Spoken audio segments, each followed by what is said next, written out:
Hey guys, how's everybody doing? Happy weekend to you and yours. Hey, I picked up something today, and this doesn't always happen to me anymore, but I'm very, very excited about the firearm that's in this box. This was totally unexpected. I wasn't even going to look at this gun, and I'm going to tell you exactly why it ended up coming home with me. And right now, I just couldn't be happier with it. And we'll talk about all that here once I get it open. So without further ado, sure you can tell by the title that it's a Kimber.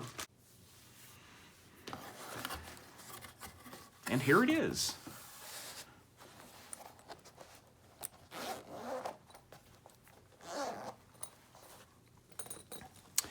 Yeah.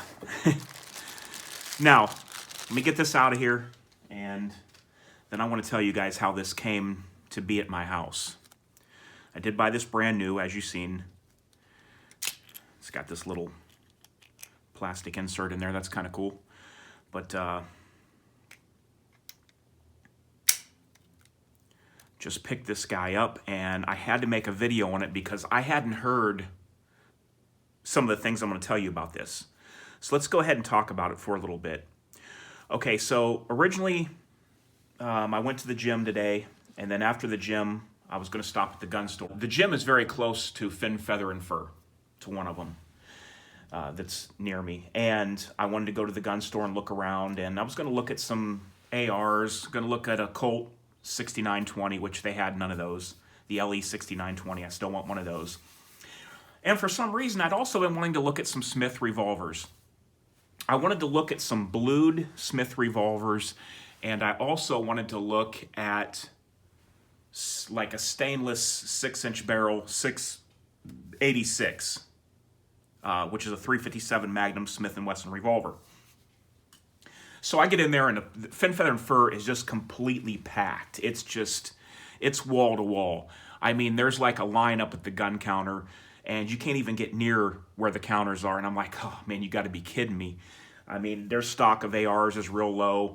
They had a lot of handguns, but I mean, there's just people everywhere. I mean, it's just insane. It's like a madhouse in there.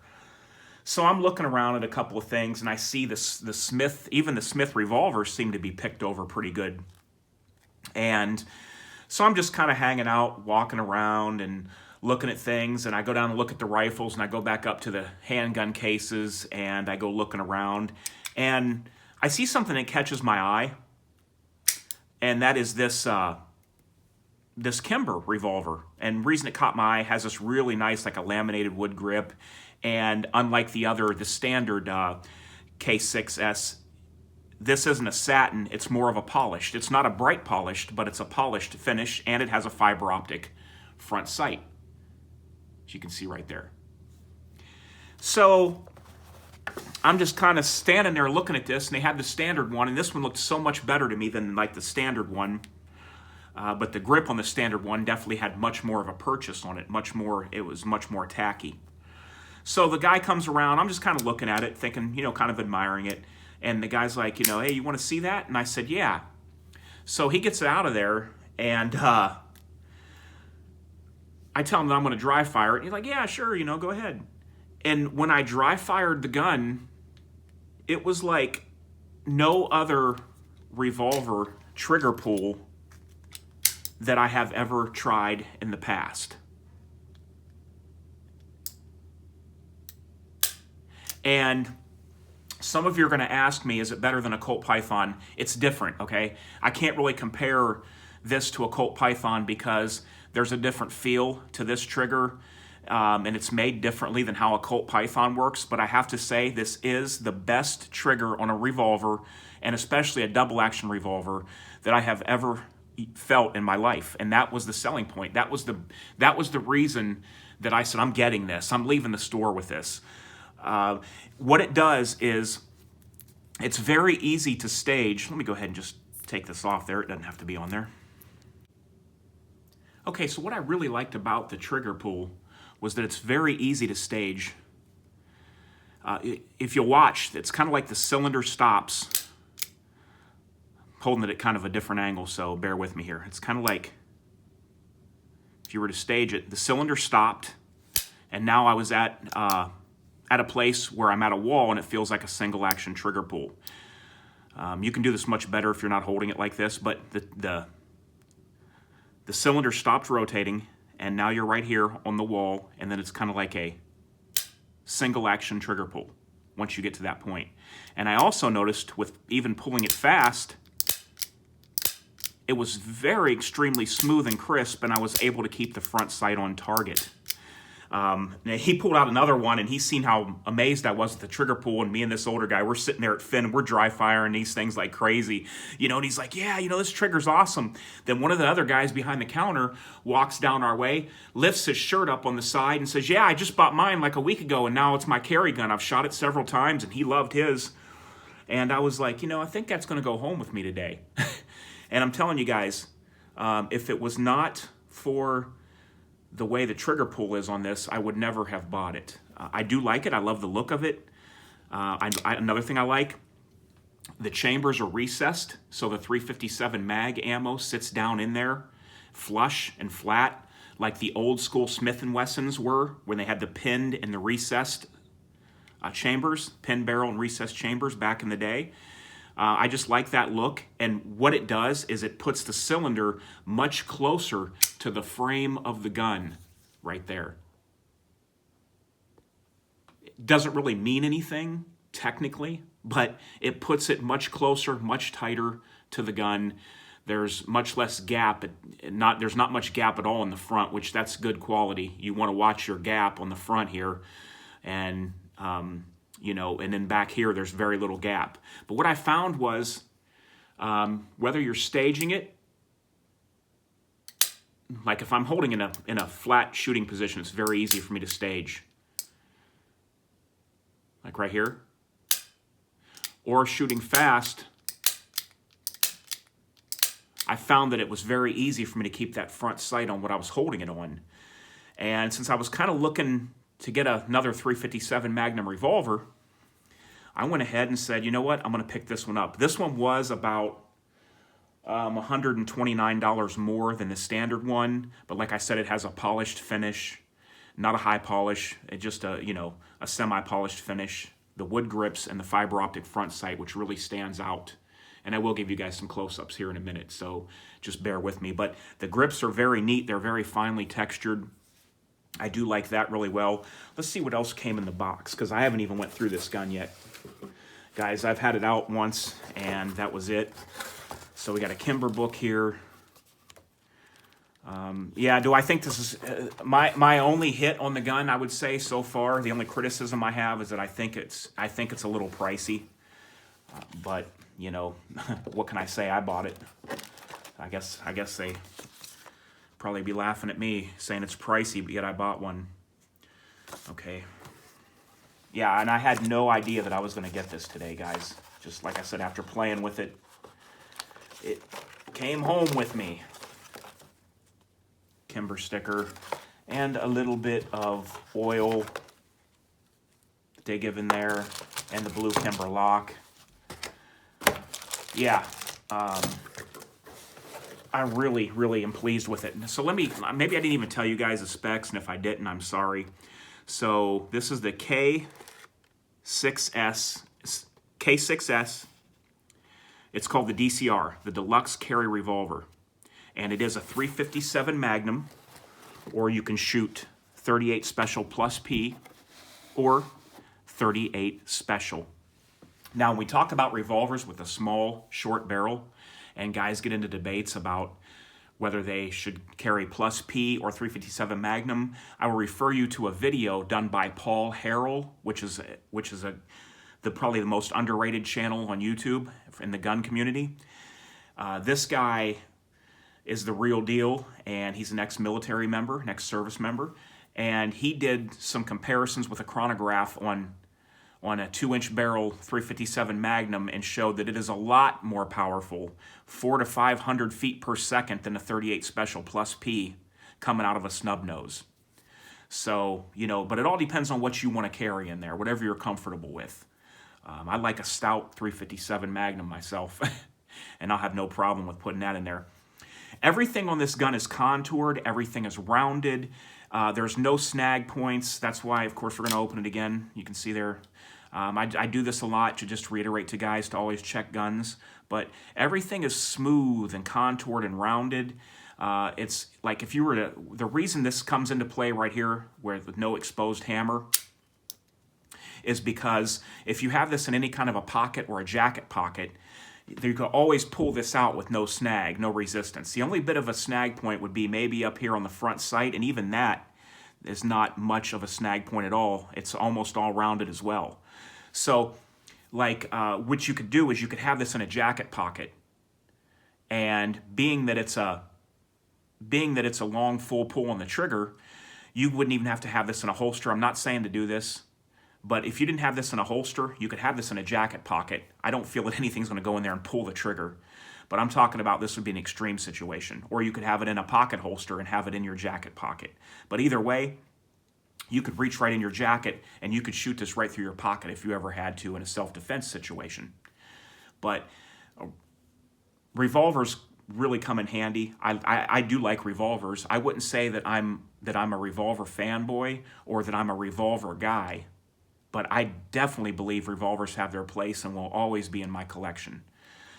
You know, of course, the bulk of everything I have is semi-auto and things like that, but I just really like this, guys. It's really smooth. I like the recessed chambers. They did... Another thing I like, guys, I don't even think I mentioned, this is still a 6-shot. As small as it is, this isn't much bigger than like a J-frame by Smith & Wesson, and it's still a 6-shot instead of 5. That's a big difference for me, guys. Going from 5 to 6 it's a big deal.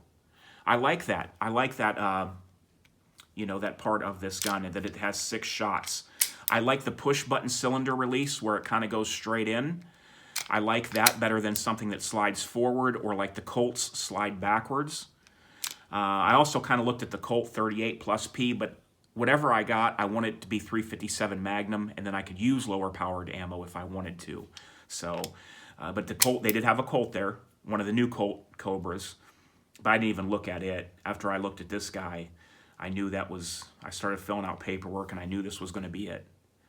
So, there is a cheaper model that is the same gun, same frame, same everything, but it's a satin finished, doesn't have a polish to it, and it's got a rubber grip.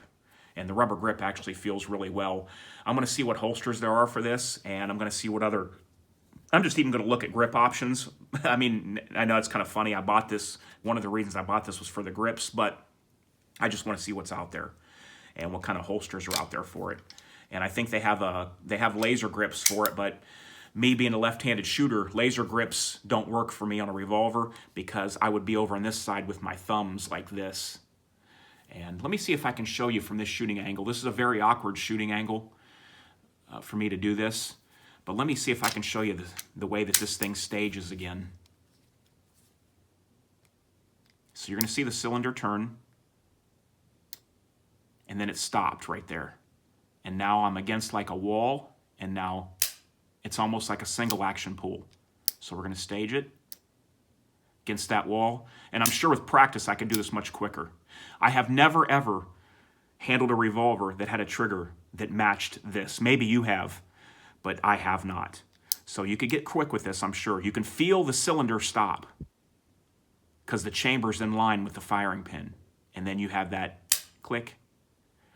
So you don't have the full brunt of that long, heavy pull all the way to the end. It's kind of like your cylinder turns, and then you have that small wall. Now I'll go faster.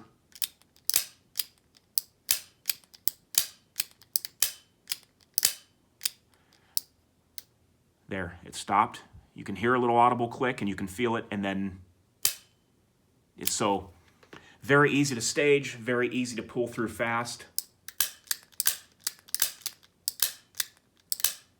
So you can definitely feel that little wall and single action like pull at the end of this pull, even when you're pulling faster.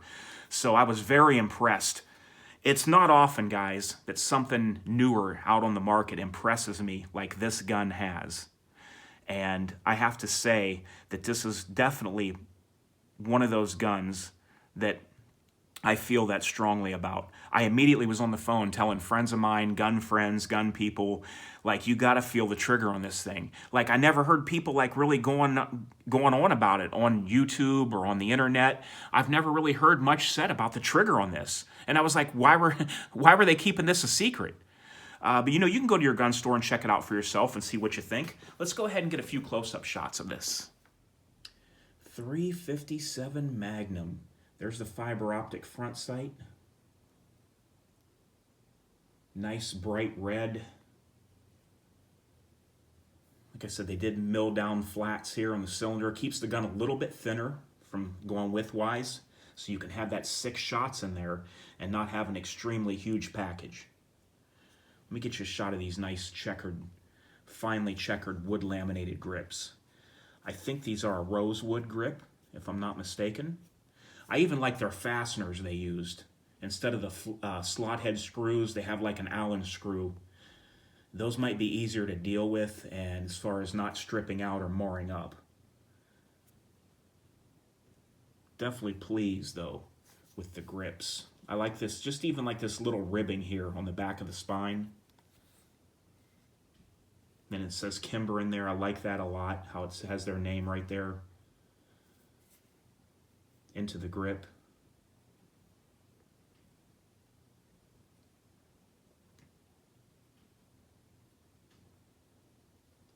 Got their little model name right there, K6S. Got a pin in there for the front sight. Let's go ahead and show you the muzzle end here.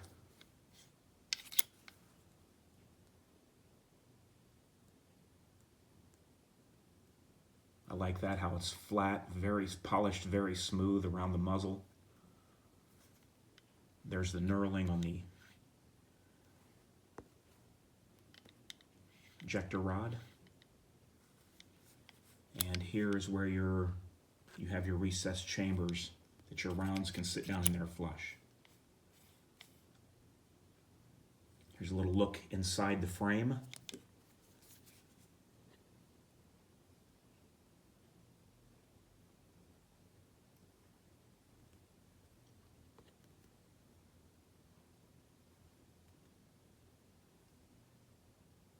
Yeah, guys, I'd have to say I'm very impressed with this gun. And the funny thing is I wouldn't have dreamed I was going to own one of these. I would have laughed at you. If you'd have said you're going to have a Kimber Revolver, I probably would have laughed. Not that I think that Kimber's a bad company. It's just that I was never interested in one of these.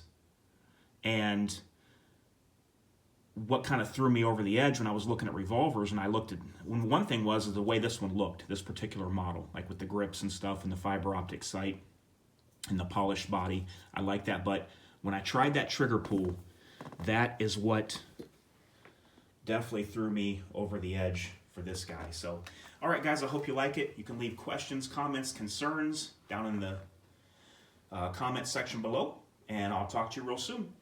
And I'm out.